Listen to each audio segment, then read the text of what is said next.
గోవింద గోవింద గోవింద గోవింద.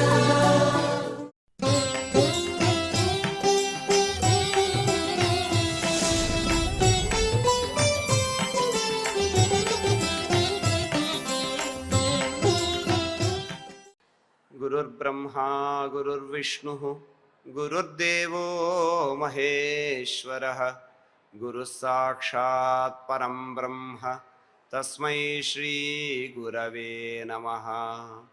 సుగ్రీవాదియుతం శ్రీశం భస్మాంగావృతమీశ్వరం మహేశ్వర సమం ధ్యాయేత్ కిష్కింధాకాండ ఉత్తమే. శ్రీరామచంద్ర పరబ్రహ్మణే నమః. అథ శ్రీమద్ రామాయణే ఆదికావ్యే కిష్కింధాకాండే ఏకాదశః సర్గః. మతంగ మహర్షి తన ఆశ్రమ ప్రాంతాన్ని దుందుబి యొక్క మృతకళేబరం చేత రక్తబిందువుల చేత అపవిత్రం చేశాడు అని చెప్పి వాలికి శాపాన్ని ఇవ్వడం, అలాగే వాలి అనుచరులు ఎవరైనా సరే ఈ ఆశ్రమ ప్రాంతంలో ఉంటే వారు కూడా ఈ శాపం పొందుతారు అని చెప్పి చెబుతూ ఉన్నాడు. అలా చెబుతూ వాలికి శాపం ఇవ్వడమే కాకుండా వాలి అనుచరులకు కూడా ఇది వర్తిస్తుంది అని తెలియజేస్తూ ఆ శాపానికి ఒక గడువును కూడా నిర్దేశిస్తూ ఉన్నాడు. అంటే శాపం ఇచ్చి వాళ్ళు అక్కడ నుంచి వెళ్ళడానికి కూడా అవకాశం ఇవ్వాలి కనుక ఆయన శాపానికి గడువు నిర్దేశం చేస్తూ దివసశ్చాస్య మర్యాదా యం ద్రష్టాశ్వోస్మి వానరం బహువర్ష సహస్రాణి సవై శైలో భవిష్యతి. ఇక్కడ ఆయన ఇస్తున్నటువంటి గడువు దేనికి అని అంటే ఆ పర్వతాన్ని ఆశ్రయించి ఉన్నటువంటి వానరులందరూ కూడా అక్కడి నుంచి వెళ్ళిపోవాలి, లేకపోతే శాపాన్ని పొందుతారు అని అన్నారు.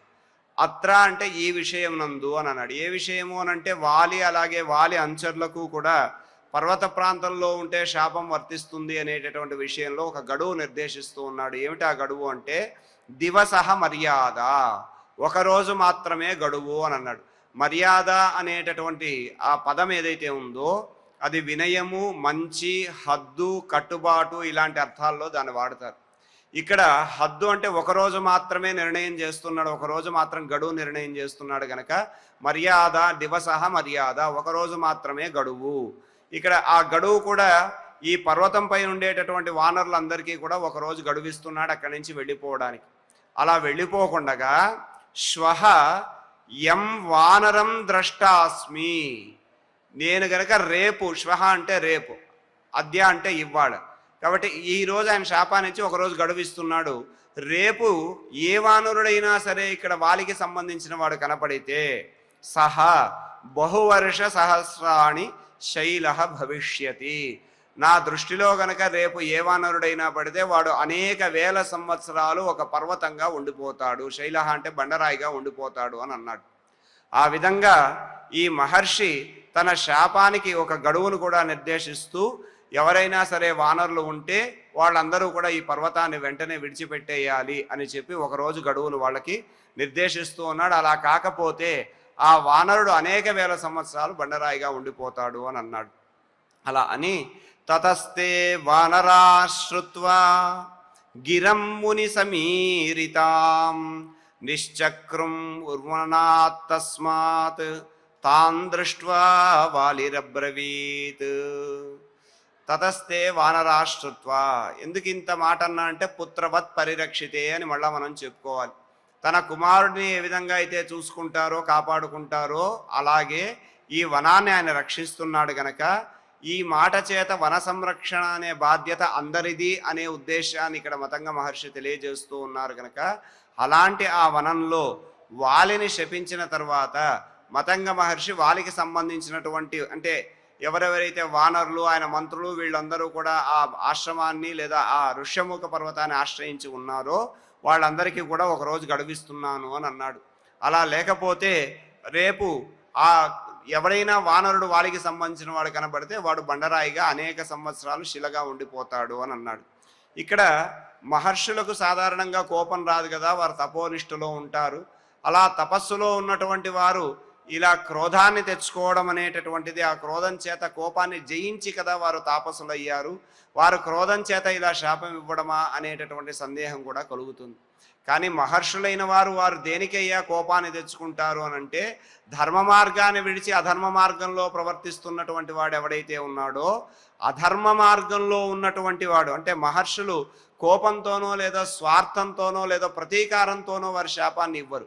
వారు ఒక నిర్ణయాన్ని కట్టుబాటు చేయడానికి, అలాగే తప్పు చేసినటువంటి వాడు వాడి యొక్క కర్మ ఫలితాన్ని అనుభవించాలి కనుక అనుభవించి ఒక నియమాన్ని కట్టుబాటు చేయడం కోసం వారు శాపాన్ని ఇస్తారు తప్ప వారు అనవసరంగా క్రోధం చేత తమ తపోశక్తిని వ్యర్థం చేసుకోలేరు.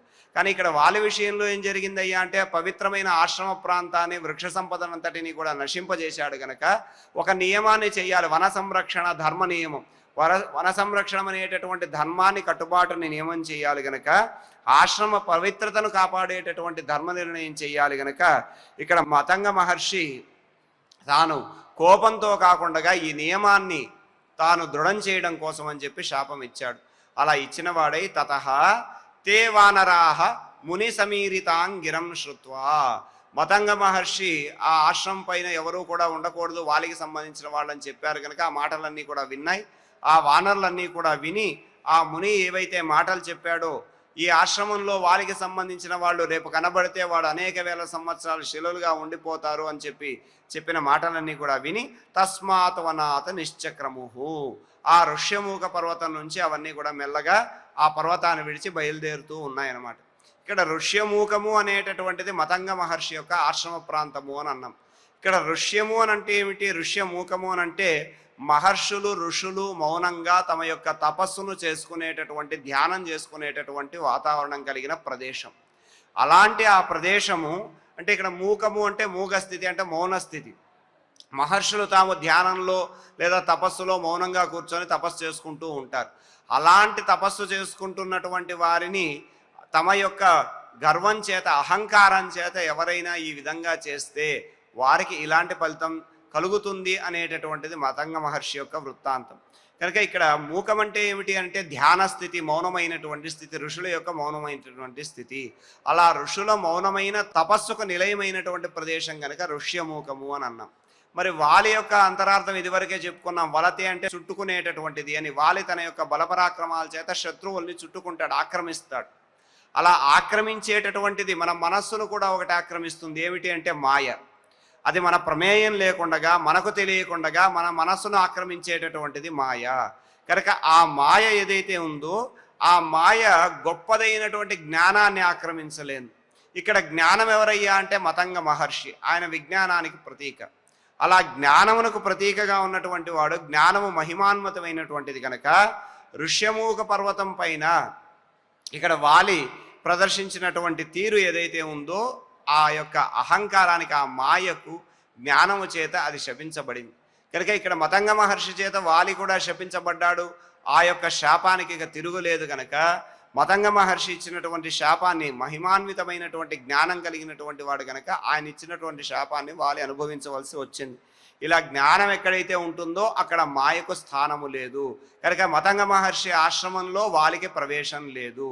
కనుక వాలి ప్రవేశము అనేటటువంటిది మతంగ మహర్షి ఆశ్రమంలో నిషేధించబడింది అని ఈ విధంగా ఆ మహర్షి యొక్క మాటలన్నీ కూడా అక్కడ ఉన్న వానరాలన్నీ కూడా విని ఆ ఋష్యముఖ పర్వతాన్ని విడిచి మెల్లగా ఆ వానరాలన్నీ కూడా వెళ్ళిపోతూ తాన్ దృష్ట్వా వాలిహి అబ్రవీత్, అక్కడ ఉన్నటువంటి వానరాలన్నీ కూడా ఇక రాజైనటువంటి వాలి దగ్గరికి వచ్చాయి. అలా ఋష్యముఖ పర్వతాన్ని విడిచి వస్తున్నటువంటి వానరాలన్నింటినీ కూడా చూసి వాలి ఈ విధంగా అంటూ ఉన్నాడు, కిం భవంతః సమస్తాశ్చ మతంగ వనవాసినః మత్సమీపం అనుప్రాప్తాః అపిస్వస్తి వనౌకసాం. వానరాలన్నీ ఒక్కసారిగా ఆ పర్వతాన్ని విడిచి ఇక్కడికి వచ్చేస్తూ ఉంటే తాను రాజు గనక ఆయన అడుగుతున్నాడు, మతంగ వనవాసినః, ఇప్పటి వరకు చక్కగా ఆశ్రమంలో ఉన్నాయి, ఆ ఆశ్రమంలో ఉండి ఇప్పటి వరకు అక్కడ ఉన్నటువంటి పళ్ళనో ఫలాలనో ఆహారంగా స్వీకరిస్తూ మతంగాశ్రమంలో ఉన్నటువంటి వానరులు, మతంగ వనవాసినః, మతంగ ఆశ్రమమునందు వనమునందు నివసిస్తున్నటువంటి భవంత సమస్తాహ, మీరందరూ కూడా కిం మత్సమీపం అనుప్రాప్తాహ, నా వద్దకు ఎందుకు వచ్చారు అని అడుగుతున్నాడు. అంటే ఇప్పటి వరకు కూడా ఆశ్రమ ప్రాంతంలో ఉన్నట్టుండి అన్ని వానరాలు కూడా ఆశ్రమాన్ని విడిచి ఋష్యముఖ పర్వతాన్ని విడిచి ఇక్కడ వారి దగ్గరికి వచ్చేసరికి ఆయన అలా అడిగితే వనౌకసాం అపిస్వస్తి, మతంగ వనమే నివాసంగా కలిగినటువంటి వారు కదా మీరందరూ, అక్కడ మీకు అన్నీ కూడా క్షేమమే కదా అని వాలి ప్రశ్నించాడు. అలా వాలి ప్రశ్నిస్తే మహర్షి శాపాన్ని విని వాలికి సంబంధించినటువంటి వానరులందరూ కూడా వారి నివాస ప్రాంతమైనటువంటి ఆ ఋష్యముఖ పర్వతాన్ని విడిచి వాళ్ళ రాజైనటువంటి వాలి వద్దకు వచ్చారు. ఇలా వాలి అడిగినటువంటి మాట విని తతస్తే కారణం సర్వం తదా శాపంచ వాలినః శశంసుర్వానరా సర్వే వాలినే హేమమాలినే. ఈయన చక్కటి బంగారు మాలను ధరించి ఉన్నటువంటి వాడు. ఈ కిష్కింధకాండలో వాలి యొక్క ఈ సువర్ణమాల ప్రస్తావన అక్కడక్కడ వస్తుంది అని మనం చెప్పుకున్నాం. దేవేంద్రుడు తన కుమారుడైనటువంటి వాలికి ఇచ్చినటువంటి ఆ మాల యొక్క మహిమ కూడా మనం చెప్పుకున్నాం.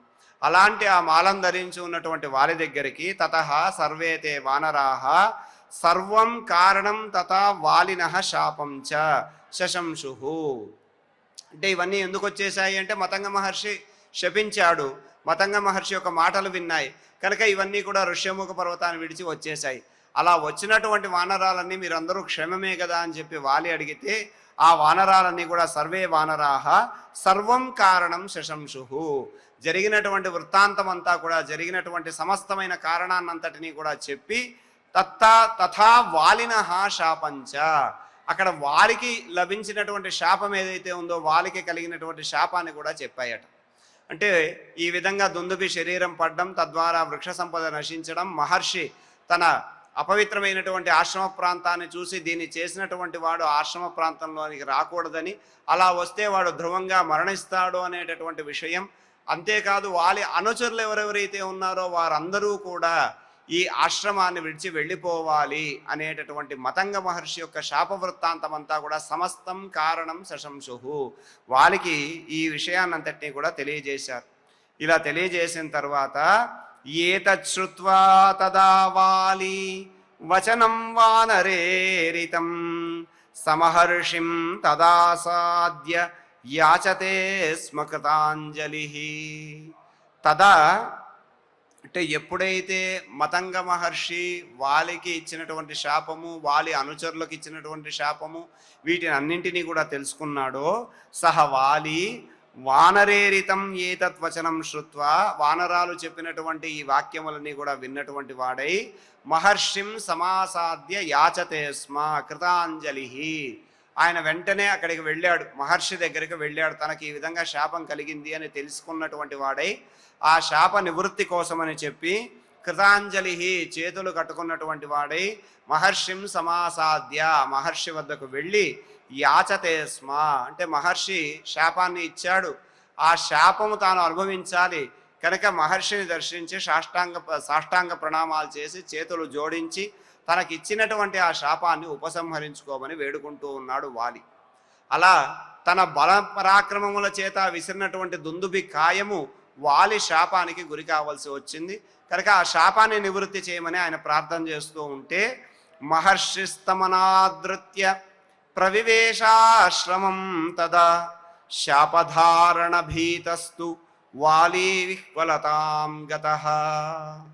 మహర్షి తం అనాదృత్య, ఈయన ఎంతగా ప్రార్థించినా కూడా వనమంతా కూడా ఈ విధంగా అయిపోవడానికి, అపవిత్రమైపోవడానికి కారణమైనటువంటి వాడు వాలి గనుక వాలి చేసినటువంటి ఈ దుష్కర్మ చేత విపరీతమైనటువంటి ఆగ్రహాన్ని పొందినటువంటి మహర్షి శాపాన్ని ఇచ్చినటువంటి ఆయన గనక వాలి ఈ విధంగా ప్రార్థించిన తం అనాదృత్య, వాలిని అనాదరం చేసి ఆశ్రమం ప్రతి ప్రవివేశ, ఆశ్రమంలోనికి ప్రవేశించాడు అని అన్నారు.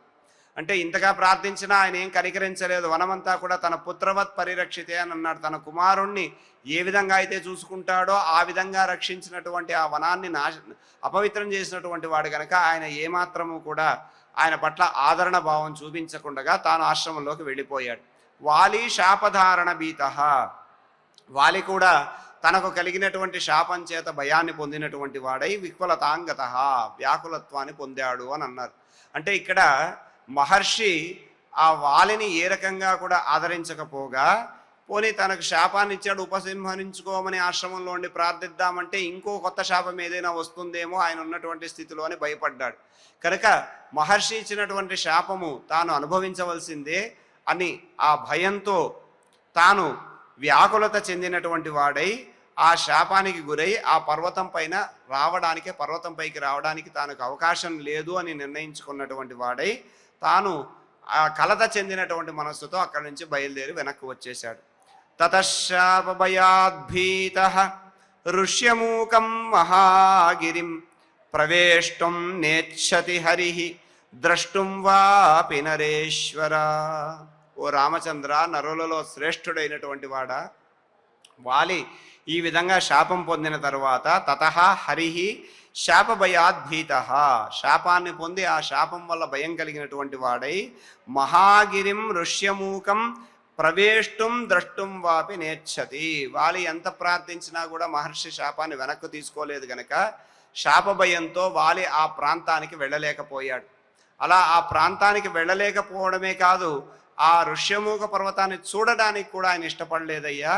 ఋష్యమూక పర్వతం వైపు వెళ్ళడానికే భయపడేటటువంటి వాడు అలా ఆ పర్వతం వైపు వస్తే తనకు ప్రమాదం కలుగుతుందని భావించి కనీసం దాన్ని చూడడం కూడా మానేశాడు అన్నాడు. అందుకనే మహాగిరిం ఋష్యమూకం ప్రవేష్టుం దష్టుం వాపి అని అన్నారు. దానిలో ప్రవేశించడానికి కానీ లేదా చూడడానికి కానీ చివరికి శాప భయం చేత వాలి ఈ పర్వతము అనేటటువంటి దాన్ని పర్వతం వైపుకు రావడం కానీ పర్వతాన్ని చూడడం కానీ కూడా మానేశాడు. ఆ విధంగా మహర్షి శాపం చేత వాలి భయాన్ని పొందాడు అని అన్నారు. తస్యా ప్రవేశం జ్ఞాత్వాహం ఇదం రామ మహావనం విచరామి సహామాత్యః విషాదేన వివర్జితః. రామచంద్ర, మరి ఈ విధంగా వాలి ఎప్పుడైతే మతంగ మహర్షితో శపింపబడ్డాడో ఆ పర్వతం పైకి వాలి ఇక రాడు అని నాకు తెలిసిందో, అహం తస్య అప్రవేశం జ్ఞాత్వా, వాలి ప్రవేశ నిషేధాన్ని తెలుసుకున్నటువంటి వాడనై విషాదేన వివర్జిత, దుఃఖం చేత నేను ఇది వరకు దుఃఖాన్ని పొందాను, ఆ దుఃఖం విడిచినటువంటి వాడనై సహామాత్యః ఇదం మహావనం విచరామి. వాలితో నాకు శత్రుత్వం కలిగింది. శత్రుత్వం కలిగిన తరువాత ఆ వాలి యొక్క భయం చేత భూమండలం అంతా కూడా తిరిగాను. భూమండలం అంతా ఎక్కడ తిరిగినా వాలి నన్ను సంహరిస్తాడు, నన్ను సంహరించడానికి ప్రయత్నాలు చేస్తూనే ఉంటాడు. ఇది ఒకే ఒక్క ప్రదేశం వాలి ప్రవేశించినటువంటి ప్రదేశం, వాలి కానీ వాలి అనుచరులు కానీ ప్రవేశించినటువంటి ప్రదేశం. నాతో శత్రుత్వం కలిగింది కాబట్టి, వాలితో నాకు శత్రుత్వం కలిగింది కాబట్టి నేను వాలికి సంబంధించినటువంటి వాడను కాను. కాబట్టి ఈ ఋష్యమూక పర్వతం మీద మాత్రమే నేను క్షేమంగా ఉంటాననేటటువంటి భావన కలిగి ఈ విషయాన్ని తెలుసుకున్నటువంటి వాడై భూమండలం అంతా కూడా ఆశ్రయం కోసం వెతికాను, కానీ ఎక్కడ ఆశ్రయం లభించకపోగా ఈ పర్వతం మాత్రమే నాకు ఆశ్రయం ఇస్తుంది, నాకు రక్షణ కల్పిస్తుంది అని గ్రహించినటువంటి వాడై వాలి, ఎందుకంటే సుగ్రీవుడు ఎక్కడెక్కడ వెడితే అక్కడక్కడల్లా వెంబడించేవాడు, అలా వాలి తనపై కోపంతో తాను భూమండలంలో ఎక్కడ ఉన్నా కూడా తనను సంహరిస్తాడు.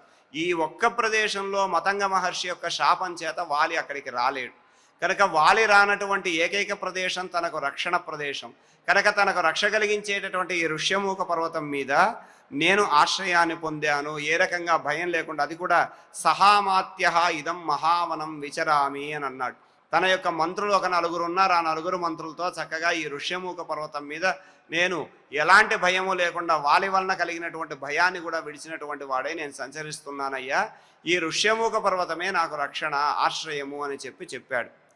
ఏషోస్తి నిచయస్తస్య దుందుభే సంప్రకాశతే వీర్యోస్సేకాన్ నిరస్తస్య గిరికూటోపమో మహాన్. ఓ రామచంద్ర, ఆనాడు వాలి తన పరాక్రమంతో విసిరేసినటువంటి ఆ దుందుభి యొక్క కాయం వీర్యోత్సేకేన నిరస్తస్య తస్య దుందుభేహే గిరికూట నిభః మహాన్ ఏషః అస్తి నిశ్చయః సంప్రకాశతే అని అన్నాడు. ఆనాడు ఆయన విసిరేస్తే ఈ పర్వతం మీద పడినటువంటి ఆ దుందుభి యొక్క మహాకాయము పర్వత శిఖరంతో సమానంగా ఉన్నటువంటి శరీరం ఏదైతే ఉందో, ఇదిగో ఏ మహాన్ ఏషః అస్తి నిశ్చయః, గొప్పదైనటువంటి ఎముకల యొక్క సముదాయం అంతా కూడా ఇదేనయ్యా అని అన్నాడు. అంటే ఆనాడు విసిరేసినప్పుడు ఆ శరీరం అక్కడ పడింది, కాలంలో అది ఆ విధంగా ఎముకల గూడుగా మారిపోయింది. కనుక సుగ్రీవుడు రాముడితో మాట్లాడుతూ ఆ ఎదురుగా ఉన్నటువంటి ఎముకలు గుట్టను చూపించి ఆయన అన్నాడు, ఒకప్పుడు తన యొక్క అసాధారణమైనటువంటి పరాక్రమంతో వాలి విసిరేసినటువంటి దుందుభి శరీరం అయ్యా, ఇది ఆ యొక్క శరీర అవశేషము. ఈ మాటల ద్వారా అంటే ఈ చెప్పడం ఏమిటి అని అంటే వాలి యొక్క అసాధారణమైనటువంటి పరాక్రమం రామచంద్రునికి తెలియజేస్తూ ఉన్నాడు. అంటే వాలి ఇంత గొప్పవాడు అని చెప్పాలి. ఎందుకంటే వాలిని సంహరిస్తాను అని రామచంద్రుడు చెప్పాడు గనక, వాలి పరాక్రమం తెలిసినటువంటి వాడు సుగ్రీవుడు గనక వాలి పరాక్రమం ఏమిటో దాన్ని చెప్పడం కోసం ఇంత అసాధారణ బలం కలిగి తన యొక్క వీరత్వం చేత ఈ విధంగా పడేశాడు అని చెప్పి ఆ వాలి యొక్క అసాధారణమైన పరాక్రమాన్ని అంతటినీ కూడా అతనికి తెలియజేస్తున్నటువంటి సుగ్రీవుడి యొక్క ఉద్దేశం ఈ మాటల్లో మనకు కనిపిస్తుంది అన్నమాట. ఆ విధంగా వాలి పరాక్రమాన్ని తెలియజేసి ఆ దుందుభి మహాకాయాన్ని ఇంత దూరం విడిచాడు అనేటటువంటి విషయం చెప్పి మళ్ళొక సంఘటన చెబుతూ ఉన్నాడు. అంటే వాలి పరాక్రమాన్ని తెలియజేసేటటువంటి సంఘటన చెబుతూ ఇమేచ విపులాసాలాహ సప్తశాఖావలంబినః యత్రైకం ఘటతే వాలి నిష్పత్రయితుమోజసా. వాలి యొక్క ఇంకొక పరాక్రమాన్ని తెలియజేసేటటువంటి వృత్తాంతం ఇది. కేవలం దుందుభి శరీరాన్ని మాత్రమే విసిరేసి ఆ దుందుభి శరీరాన్ని ఇంత అమిత పరాక్రమమైనటువంటి వాలి ఇంత యోజన దూరం విసిరేశాడని చెప్పల. ఇంకొక వృత్తాంతం ఏమిటయ్యానంటే శాఖావలంబిన ఇమే సప్త విపులాహ సాలాహ ఎత్ర ఏకం వాలి ఓజసా నిష్పత్రయితం ఘటతే అని అన్నాడు. 7 మద్ది చెట్లు ఉన్నాయ్యా, సాల వృక్షాలు అంటే మద్ది చెట్లు. అలా ఈ సాల వృక్షాలు 7 విశాలమైనటువంటి సాల వృక్షాలు ఉన్నాయి. మద్ది చెట్లు చాలా పెద్దగా ఏపుగా ఉంటాయి. అలాంటి 7 వృక్షాలలో ఈ వాలి ఏం చేసేవాడయ్యా అంటే ఒక్క వృక్షాన్ని పట్టుకొని బలంగా ఊపేవాడు, కదిపేసేవాడు వాటి. అలా కదిపేస్తే ఆ చెట్టులో ఒక్క ఆకు కూడా మిగలకుండగా మొత్తం ఆకులన్నీ కూడా రాలిపోయి నిష్పత్రం, పత్రములు లేనటువంటిది అని అన్నాడు. అలా నిష్పత్రం ఘటతే ఓజస, తన యొక్క పరాక్రమం చేత వాలి ఓజస నిష్పత్రం ఘటతే, తన యొక్క పరాక్రమం చేత ఒక్క పత్రం కూడా లేకుండా చేసేవాడు. అంత మహాపరాక్రమవంతుడు అని వాలి యొక్క పరాక్రమాన్ని తెలియజేసేటటువంటి ఆ సాల వృక్షముల యొక్క వృత్తాంతాన్ని చెబుతూ ఉన్నాడు. ఈ విధంగా సుగ్రీవుడు తెలియజేస్తున్నటువంటి వాలి పరాక్రమాన్ని తెలిపేటటువంటి శ్లోకాలను మనం చక్కగా పారాయణ చేసుకుందాం. తతస్తే వానరాశ్రుత్వా గిరిం ముని సమీరితాం నిశ్చక్రముర్వనాత్ తస్మాత్ తాన్ దృష్ట్వా వాలిరబ్రవీత్ కిం భవంతః సమస్తాశ్చ మతంగవనవాసినః మత్సమీపమనుప్రాప్తాః అపి స్వస్తి వనౌకసాం దివసశ్చాస్య మర్యాదా యం ద్రష్టాశ్వోస్మి వానరం బహువర్ష సహస్రాణి సవై శైలో భవిష్యతి. తతస్తే వానరాశ్రుత్వా గిరిం ముని సమీరితాం నిశ్చక్రముర్వనాత్ తస్మాత్ తాన్ దృష్ట్వా వాలిరబ్రవీత్ కిం భవంతః సమస్తాశ్చ మతంగవనవాసినః మత్సమీపమనుప్రాప్తాః అపి స్వస్తి వనౌకసాం. తతస్తే కారణం సర్వం తదా శాపంచ వాలినః శశంసుర్వానరాः సర్వే వాలినే హేమమాలినే. ఏతత్ శ్రుత్వా తదా వాలి వచనం వానరేరితం సమహర్షిం తదా సాద్య యాచతే స్మ కృతాంజలిః. మహర్షిస్తమనాదృత్య ప్రవివేశాశ్రమం తదా శాపధారణభీతస్తు వాలి క్వలతాం గతః. తతః శాపభయాద్భీతః ఋష్యమూకం మహాగిరిం ప్రవేష్టుం నేచ్ఛతి హరిః ద్రష్టుం వాపి నరేశ్వర.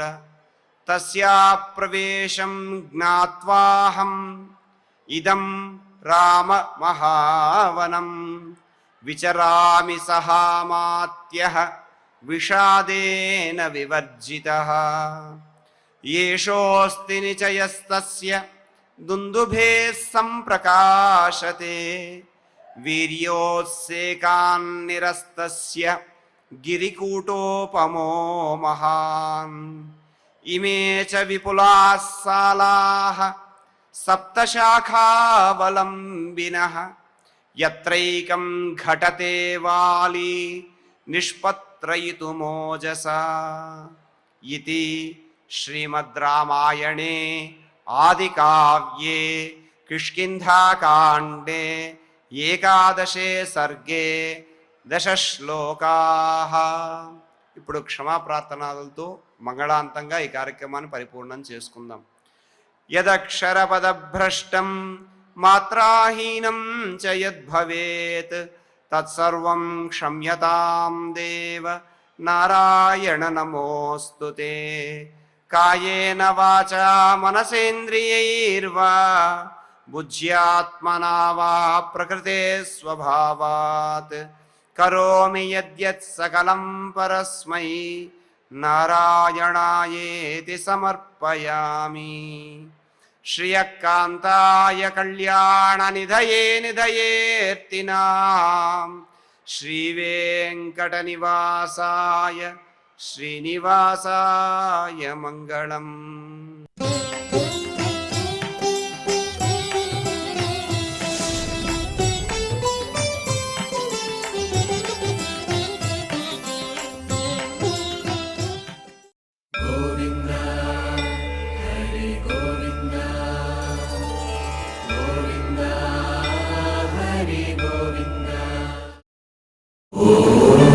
నమో నారాయణాయ.